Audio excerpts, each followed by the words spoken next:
Hey guys, welcome to another episode of the High Ticket Coaching and Consultant Strategy and Growth Show. Now, if you're watching this interview anywhere else but within our private community called High Ticket Client Attraction Insider Circle, our private Facebook group, be sure to come join us.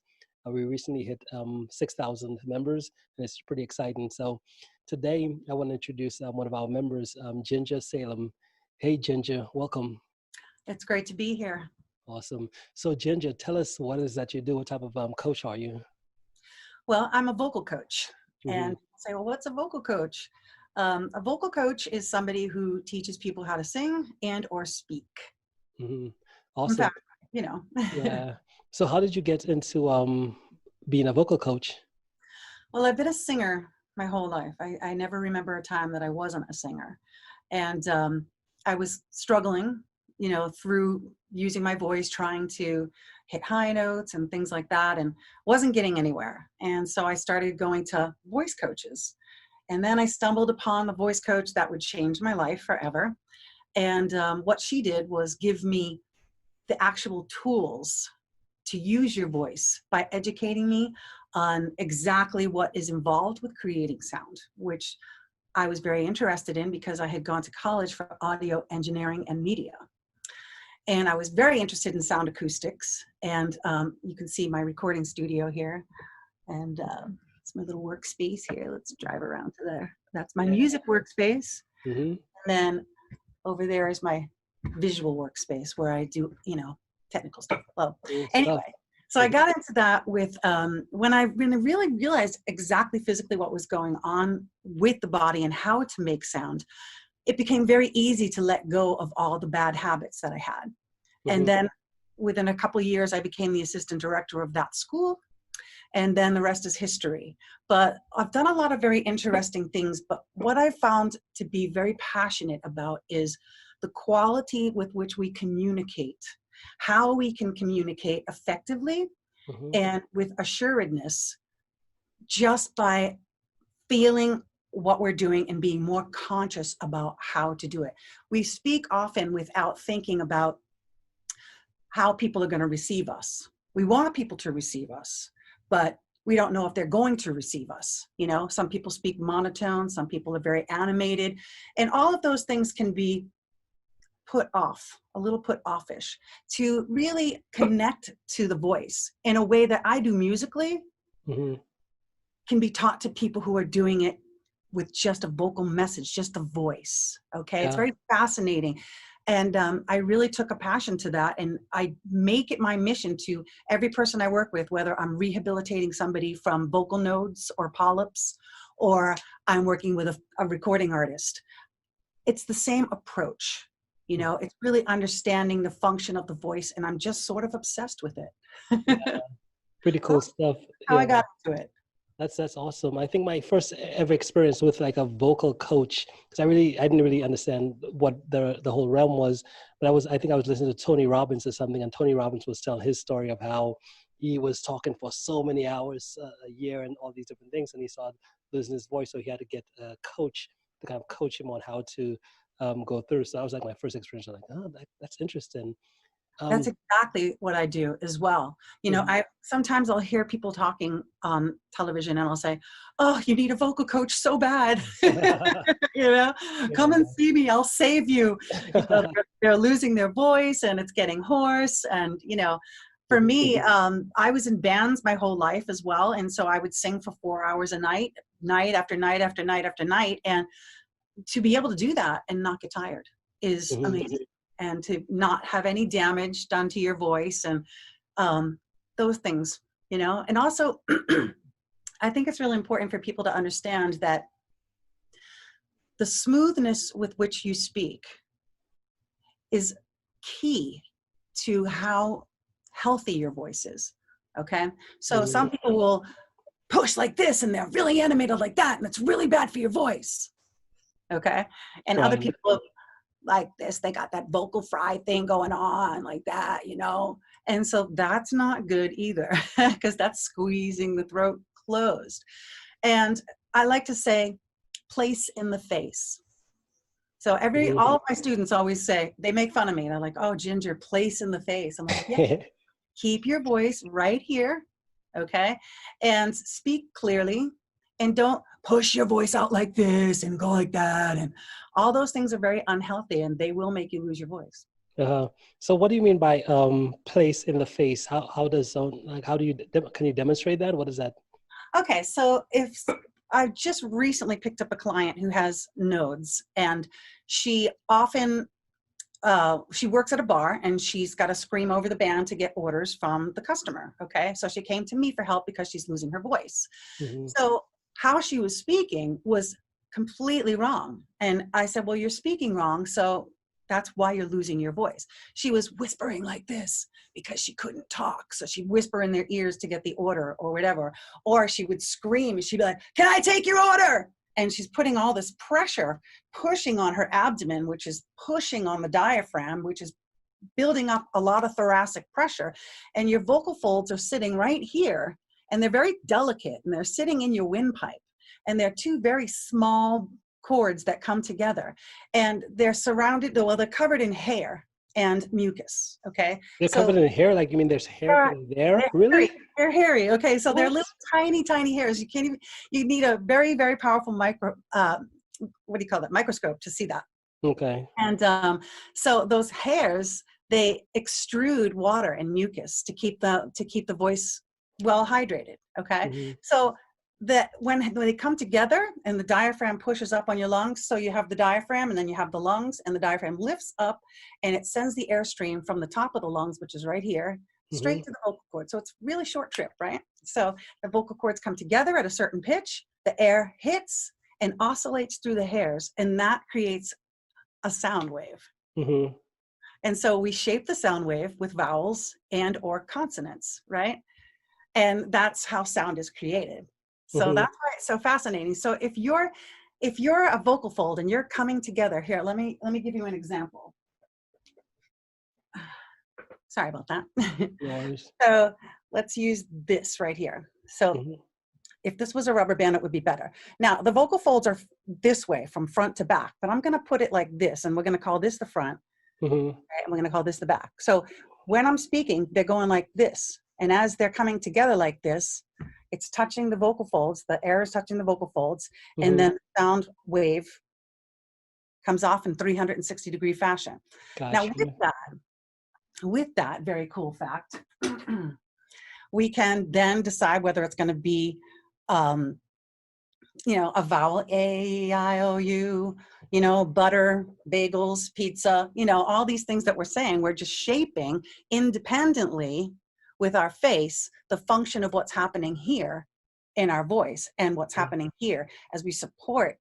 If we support the diaphragm by keeping our rib cage open, we basically allow the throat to relax, okay, instead of pushing on it. So I'm a vocal fold and I want to be hit at about 2 miles an hour, but you're barreling at me with all this force, and I'm now restricted, and it's like feels tight in the throat, things like that, So when I say place in the face, I don't want you talking down here like this and pushing it out. You can talk right here, and you don't have to push it out. You just talk right here, placing it in the face. And you can hear that I'm not down here, oh, up there, or in my nose. It's literally, I'm just talking in my face. So when you get somebody out of doing this up into just speaking here, that's when their voice is free and easy. Because you notice sometimes when you're watching somebody how strange their neck gets when they're speaking or animated or singing, So that's what I mean by place it in the face. So we don't want to be pushing from the abdomen or pushing from the chest or talking in the nose, which is back on the soft palate. We're just going to let the sound rest right here in our face. Okay, that's some pretty cool stuff. And I've never really paid attention because I started doing these interviews about maybe about 2 weeks ago. I think I probably done about maybe about 60 of them. So I've been I tried like maybe 6 a day for like 6 days a week. So but I could definitely tell there's like some type of a strain on my voice and stuff like that. But I guess based on me right now, are you noticing anything in my voice that I could probably fix or something? I know it's like, hey, you're kind of doing this thing that you probably should need to tweak. What are your thoughts? Okay, so first thing I would tell you is to understand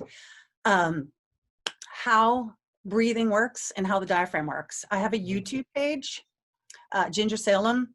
It's called Ginge Diva because, you know, hey. And on my YouTube page, I have a video all about breathing.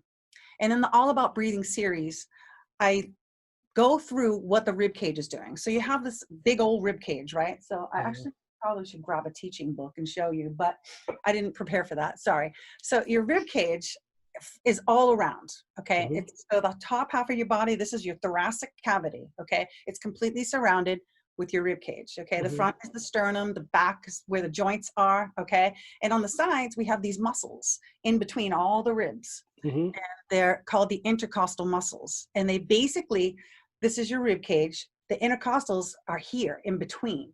So when you breathe, the intercostal muscles open the rib cage. Okay. And when you exhale, your lats drop the rib cage. Okay. So you've got this.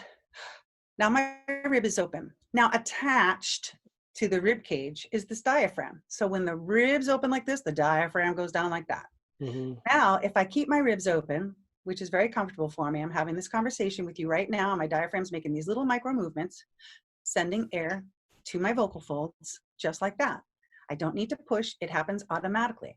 If I let my ribs fall like this, I get very, very breathy and I'm no longer talking in my face. And can you hear the difference? Yeah, I can. Yeah. So that's a lot of air to be blasting at your vocal folds. It's like taking a blow dryer down your throat. You know what I mean? Only it's coming from here. Okay. So it's really important to start with good breathing, and good diaphragm support comes with an open rib cage. So to expand, like I'm just going to show you from the side. If I breathe in, my rib cage is open. Okay. With that opening, I can keep it like that all day long. So always I have a regulated airstream to my vocal folds. I don't have a random airstream going to my vocal folds. Because if it was random, then I would incur damage.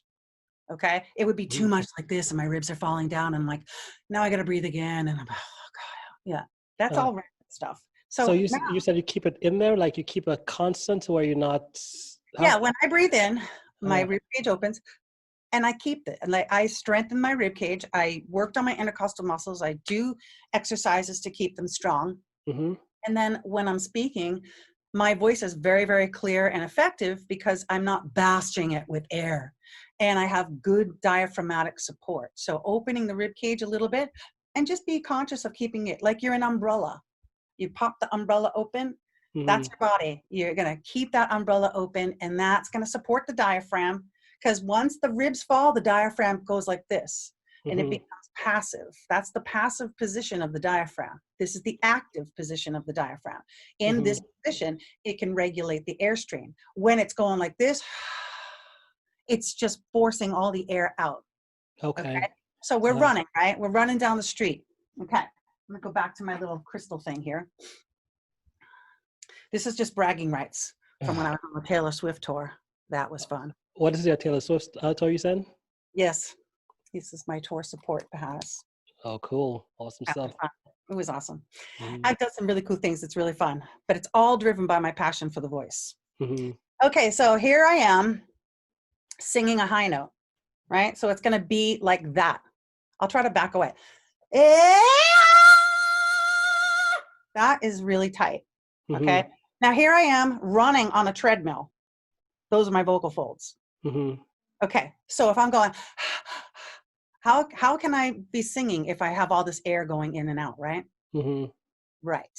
Okay. So we're not looking to force air toward the vocal folds. They're very, very delicate. Hitting your vocal folds harder is not going to give you a high note. You saw how easy that was to sing that note. That was a really high note. Okay. Right. It was very high. So, and it was very effortless. So I need the right amount of air to go to the vocal folds. And that's in all instances. Okay. So the diaphragm regulates the airstream during the phonating process, or speaking and singing. Both are phonating. And without a regulated airstream, you're basically putting a lot of strain on your voice because it wants to come together like this and you're barreling at it, pushing it apart like that. And so you crack. So people take a deep breath for a high note. You don't need a deep breath for a high note. You need a tiny bit of air and a supported diaphragm. That's all you need. Mm-hmm. It doesn't take anything to do that. But if you're forcing it, and your vocal folds also do this really cool thing where they pitch down and in.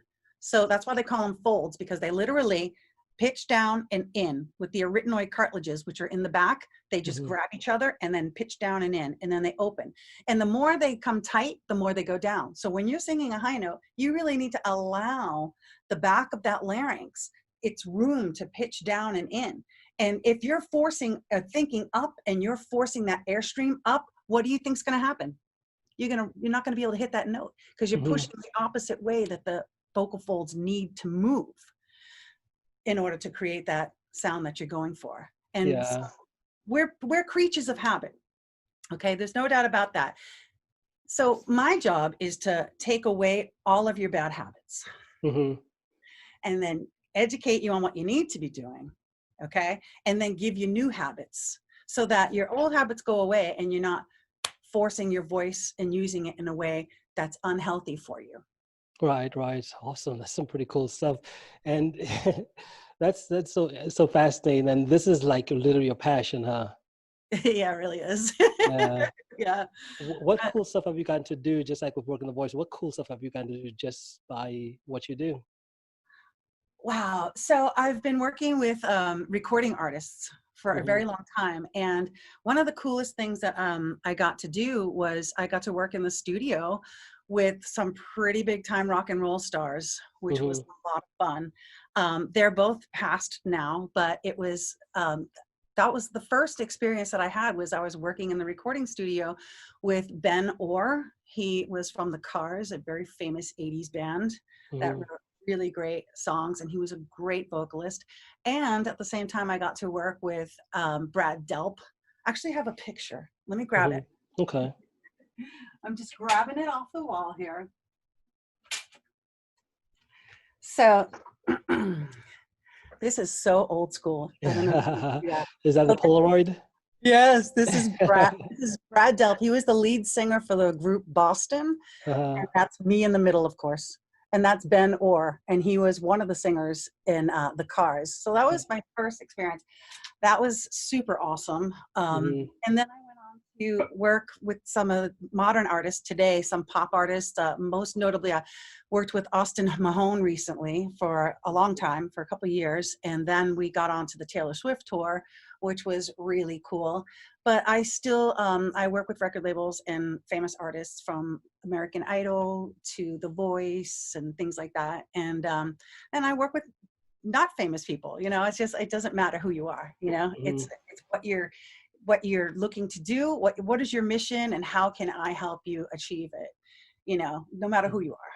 Yeah, I love it. So what are the typical reasons why you realize someone would come to you for help?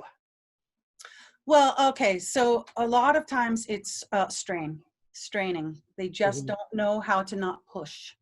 you Mm-hmm. know there's an old school methodology that's been handed down for generations about pushing on your stomach and doing sit-ups and putting all this pressure to try to sing a note, but it doesn't do anything, and it's not scientific, and it doesn't come out of Grey's Anatomy. And I don't mean the show, I mean the actual medical text. Mm-hmm. Okay, so anatomically, we generally know more about an instrument we can see and touch Right. than we do about the one inside of our body. Mm-hmm. Okay, so because we don't know about it, it's a deep mystery. And then we hear all this this hyperbole, like sing from the diaphragm, and all that stuff. And I, every single time I get a student in my hands, no matter what they're looking to do, whether they have some kind of paralyzed vocal cord or things like that, because I do a lot of rehab work. So what I wind up doing with them is saying, okay, where's the diaphragm? And in my 30 years doing this, not one person has ever known where it was Mm-hmm. and or what it looks like. That's true. I'm back here like I'm like I have no idea either. It's a it's like, what? It's like, so like the first time I meet with somebody, it really is about, that epiphany of what physically is happening and putting all those pieces together. So that immediately just, if you only had one lesson with me, that first lesson is going to change your life, going to Mm-hmm. change the way that you think about your voice and how you use your voice, whether you're a speaker, a singer, or somebody with an injury to the vocal cords or folds. They're both. So Yeah, awesome, awesome. So let me ask a quick questions here. So in essence, what's the story, just based on where you are today in your life, the success you've created for yourself with your business, personal life, and stuff like that? What's one story? Can you share one story that you believe, just something that happened maybe in your past, or something that's kind of brought you to becoming the person you are today? whew, that's such a good question. That's a big question. Boy, you went right after me with that one. Oh, wow. I have to say, I am the person I am today because I've gone through a very long fire. And Hmm. being a mother at a very young age, single, homeless, starving, um, really makes you get your head together. And you got to fight, and you got to do it, and you got to overcome whatever those things are, whatever little step, you got to look for the light. Always look for the light, and things happen. Okay. It's not about wanting for self alone. It's about wanting to give and wanting to have something to give. That will get you right where you need to go. Hmm. It's not give me, give me, give me. It's what can I give you? That will lead you where you need to go, and will always be successful if you look for the God light in everyone. And you always look, no matter how dark it can seem, if you light a match, there's going to be light in that room. That's how you become successful, and don't let the doors closing be anything but a sign that you shouldn't be there in the first place. Love it, love it. That was a really powerful message there. It's like. Drop the mic. Love it, love it. Now, next question. What about skills wise? So what skills have you mastered? What would you say is the one skill that you've kind of mastered that's gotten you to where you are today? um really, I have mastered my voice. I mean, Hmm. that is a skill that I've definitely really, really mastered. And but more importantly than mastering my voice is I'm really good at understanding how to figure out how you're thinking, okay? And how you're processing the information that I'm teaching. And that way, if I need to change anything, because you don't process data the same way that the last person who walked in the studio did, Hmm. okay? I got to find a way to get inside of each individual's head and give them the proper communication that works for them, Hmm. so that they can duplicate what I'm trying to give to them. And that is a real wonderful, wonderful thing that I have learned through teaching, is that each person ticks differently. The same thing, the same approach isn't going to work for every human being. And so master how to give that information to them has been what has really driven my success. Hmm. Okay, and final one. What about habits wise? Are there any habits you've developed that's really got you to where you are today?